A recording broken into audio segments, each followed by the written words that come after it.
What's going on, everyone? I am just a typical, average American here today to react and learn about 10 things that Canada does that we really need to copy.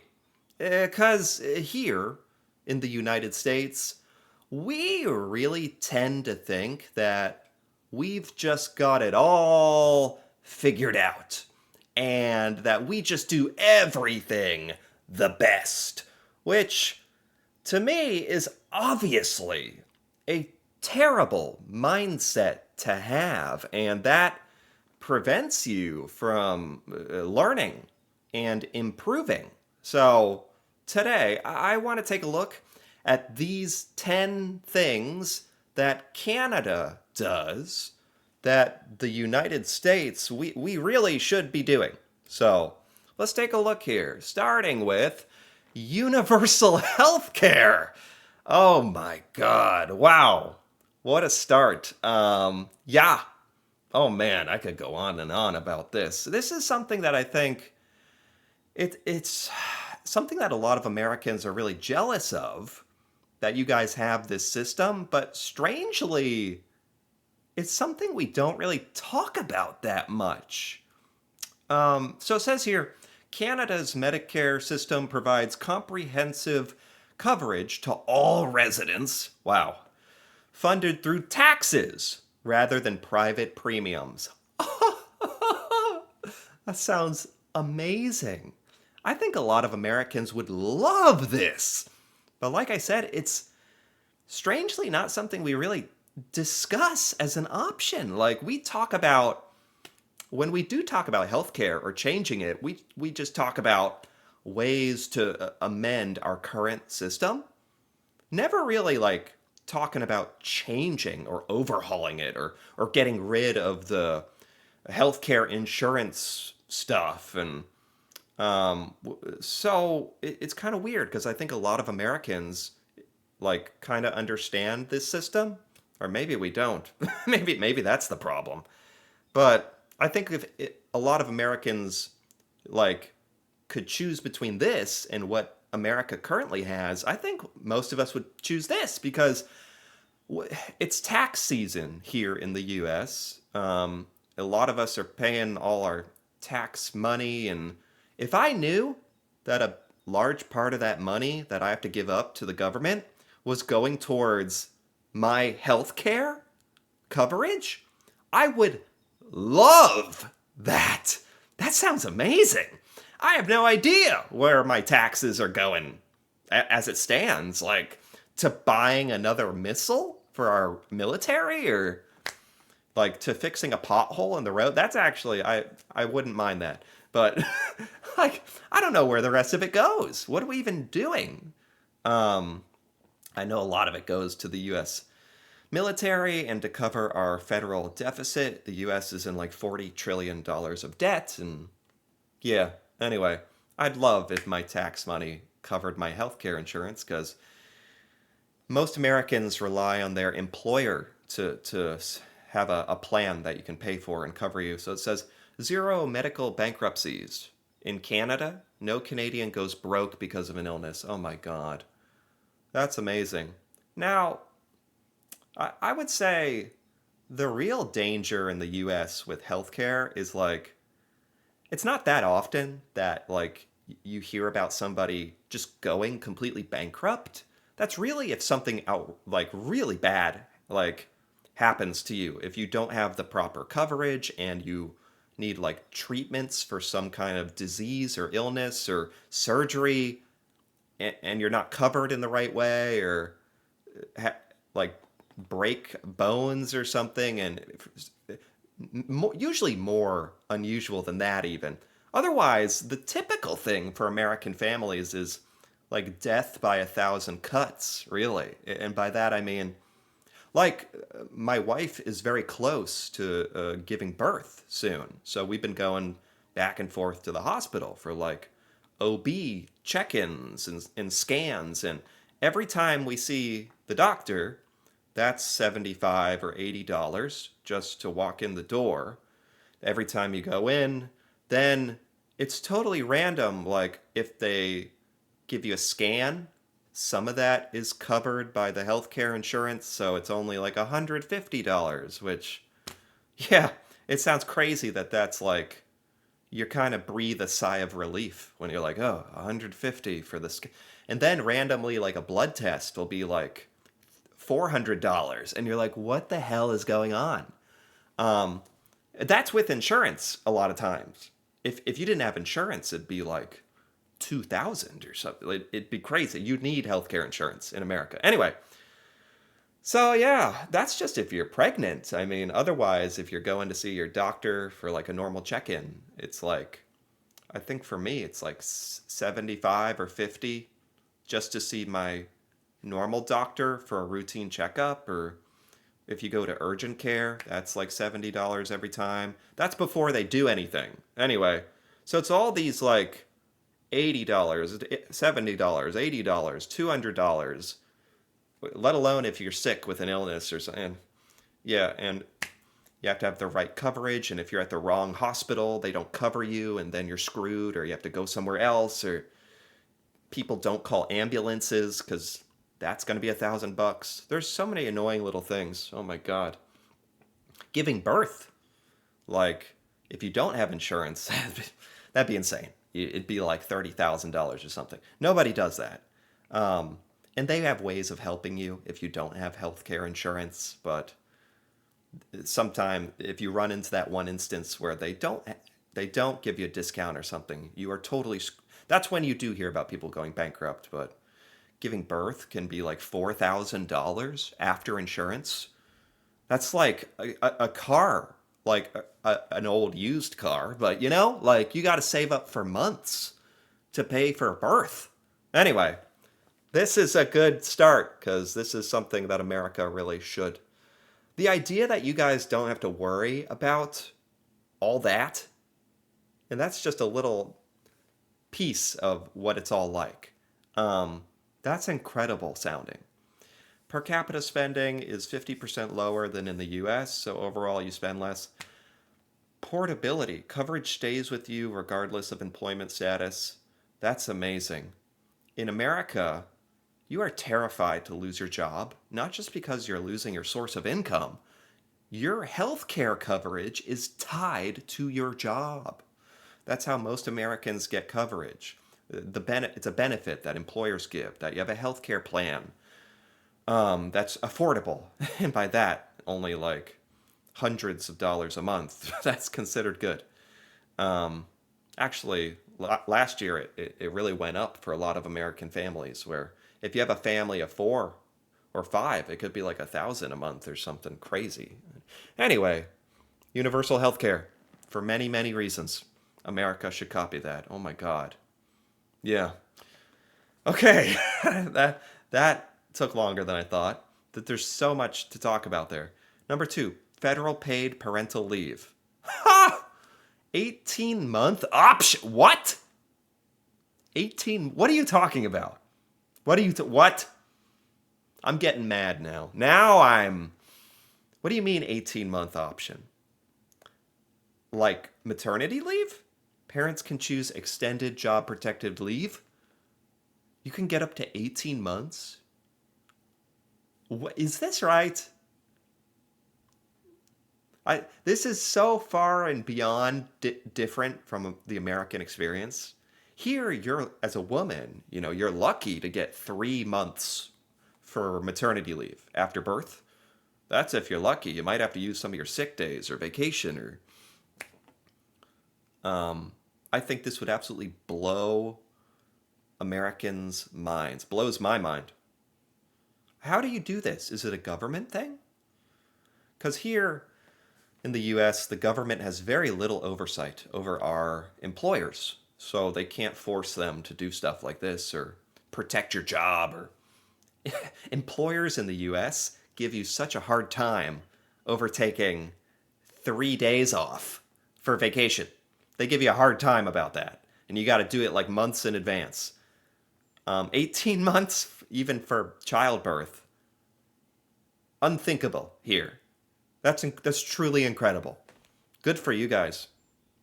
Shared benefits, specific incentives for non-birthing parents, like the dad, like me. You like the non-birthing parent gets time off because as a dad, you usually have to use all your vacation days and or take no pay if they even let you do that and take days off.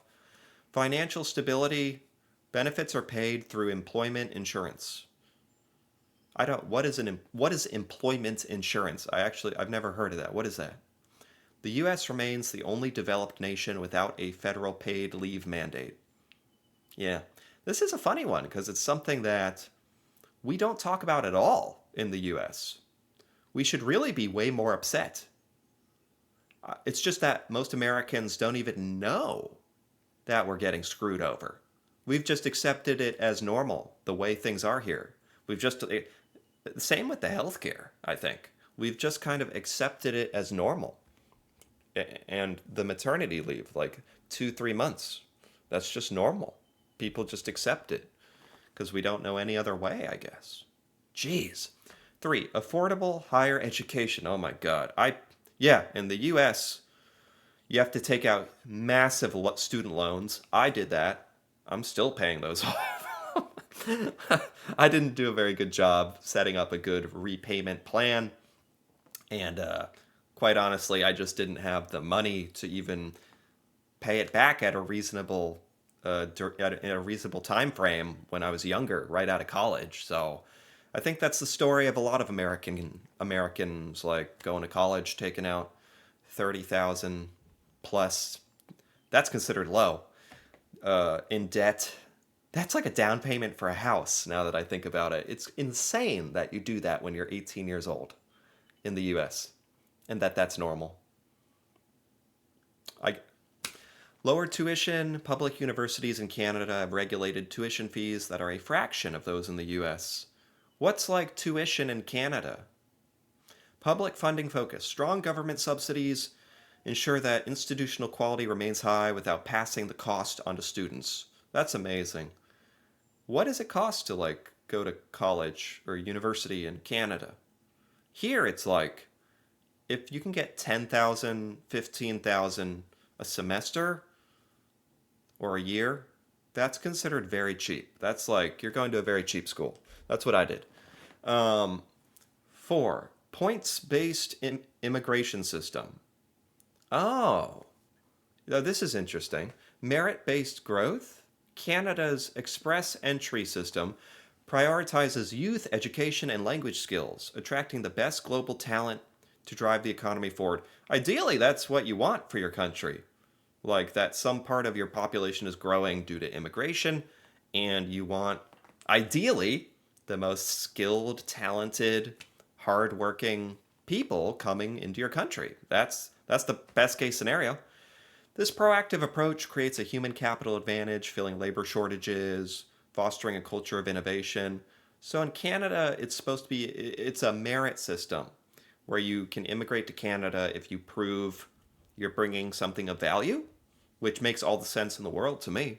Here in the US, we definitely do something like that, but it's really more often you hear about people immigrating through family or like marrying. Like, have you heard of the show 30 Day Fiance?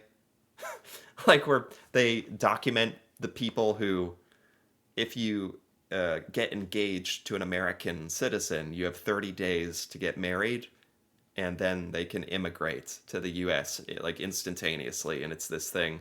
So a lot of people do that without necessarily like being in love or not necessarily for the right reasons, perhaps. Or that's more of what I think of when I think of American immigration and a lot of illegal immigration, unfortunately, certainly in the last like 5 years. Conservative banking regulations.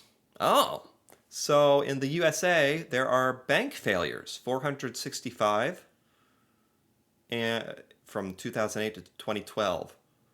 And in Canada, no bank failures. So, yeah, in the US, it seemed to be almost common, certainly a decade ago in the financial crisis, for banks to get bailed out by the government, for one thing, or to fail. And maybe that just demonstrates like the topsy-turvy, debt-driven insanity of the US economy. Whereas in Canada, it's more conservative, it's more perhaps like normal and how you should do it. And banks aren't failing in Canada. That's not normal, which is how it should be. 6, common sense gun control. Wow. These really are like, these are one after another. Bangers. Like, things that the US really needs to think about doing that we really don't think about doing. Oh my God. Common sense gun control. I know makes a lot of Americans cringe to even talk about gun control. Like, oh, like it pains them. Um, and I'm pretty like open-minded about guns and stuff. I think, but even believe that there should be much more restrictions on guns in the United States. That and common sense really is the right word for it. You should have to like pass some kind of exam to get a gun. It should take you more than one day. You should have to have background checks, show that you are responsible, that you are sound mind and body. It should be a privilege to own a gun. In the US, it is a right, and in some ways that's nice, and it's based upon the founding of the United States, and that is what we're taught. But in many ways, it's terrifying that any moron can go get a gun. That's the reality of it. Canada treats firearm ownership as a privilege. Yeah, subject to rigorous safety standards, mandatory 28-day waiting period. Yeah, in the US, in many instances, sometimes at Walmart, you can go in and get a gun for the first time in like an hour. Which is scary that anyone could do it. If we're gonna allow that, at least like make sure, people who have earned that responsibility, have demonstrated that they know how guns work and the safety, how to be safe with them, and that they're storing them correctly and haven't committed any crimes, and pretty obvious stuff, I think. Continuous background checks, prohibition of semi-automatic high-capacity firearms. Yeah, there's really no reason for like automatic assault rifles. Like, what do we need that for? And as a result, gun homicide rates 8 times lower in Canada than the US. 8 times lower. Jeez. Wow. A robust social safety net. Accessible EI? Employment insurance. What is this employment insurance? I don't know what that is. It's easier to qualify for and offers generous support during layoffs. Something that it's like if you get fired or if you lose your job. Not even if you get fired, but if you lose your job, you get paid? An insurance payout or something? Is that what it is? That's interesting. Housing support. Significant federal investment in social housing, cooperative living. Yeah, absolutely. Disability care. Consistent provincial programs provide long-term care and accessibility funding. To be honest, I don't have disabilities, and I haven't needed, thankfully, housing support. So I don't really know a lot about what this looks like in the United States, but something tells me we could do better from what little I do understand. But I have to admit, I haven't needed like to rely on the American social safety net, thankfully. So yeah, I don't hear the greatest things though. 8, investment in public infrastructure. Huh. Canada prioritizes public transit and road maintenance. Road maintenance, if only. Oh, I'd love that. An essential economic drivers resulting in higher efficiency major hubs. This is about transit. Well, in America, we don't really use public transportation.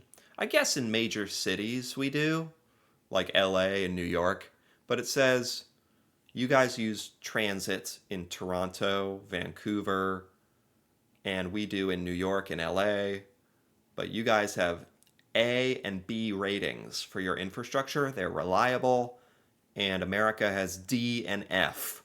Severely underfunded, aging infrastructure. Yeah, I don't really know what that looks like either in the US. Like I don't live in some New York or LA or but I've seen videos and stuff of like the New York subway and it doesn't look great. Official policy of multiculturalism. This is Canada's official policy, huh? Like a government mandate? The cultural mosaic. Positive view of diversity. 85% view diversity in a positive way. Right. Unlike the US melting pot. Right, that's what we have, the melting pot. Canada's policy encourages newcomers to maintain their cultural heritage, creating a more cohesive social fabric. Huh, I get right, because here in the US, we have this like terminology of a melting pot where all the cultures kind of mix and mold together to create America and American culture. And that's what created us. It's what made me. Is people from all over Europe and other places traveling here crazy on ships hundreds of years ago from all different places and walks of life and they were probably a little insane to do that and that's why we are the way we are. And it's great. But in today's day and age now, I can see where you might want to emphasize allowing people to maintain important aspects of their culture and where they come from. I think it's a balance. Like, of course, where you come from is important, but if you if you immigrate to a new country, like if I went to Spain, you know, I would be expected to adopt Spanish culture to a large extent and speak Spanish, right? That would be pretty reasonable. So, but at the same time, I would always be American, you know, and I'd have that. But so it's a balance. So it's probably somewhere in the middle. 10, adopting the metric system. that's that's the entire slide. Adopting the metric system. America should adopt the metric system. I agree. We don't learn about the metric system until like middle school, high school, when we get to like science classes. Then we learn about something called the metric system for the first time. And I remember it blew my mind that everything is in multiples of 10. Like freezing is 0. Everything makes sense. Like, and like 1 milliliter and it goes into this many liters and we have our crazy imperial system. I know Canada kind of does too, or used to have it. But you guys adopted the metric system. If you did it, we could try. I don't know if we could. Who am I kidding? But I think just objectively, the metric system makes more sense. I don't care who you are. It's just a better measurement system. That's not even an opinion. It's a fact. So, yeah, you got us there. So, anyway, this was really fascinating. A lot of really important stuff that really determine a lot about your quality of life and the way you live, and that the US should absolutely be, you know, using Canada as an example, a template in some circumstances. There are some things here that blew my mind. I don't know why we're not doing some of these things. It's insane. I think more Americans need to realize that too. So, I enjoyed this. Anyway, if you enjoyed this, feel free to give this video a like or leave a comment with your thoughts on any of these things that the US should copy from Canada or other things. That'd be cool to hear about. And if you're interested in more videos like this, me reacting to Canadian things that I've never seen before, feel free to subscribe for more. And until then, thanks for watching and see you next time.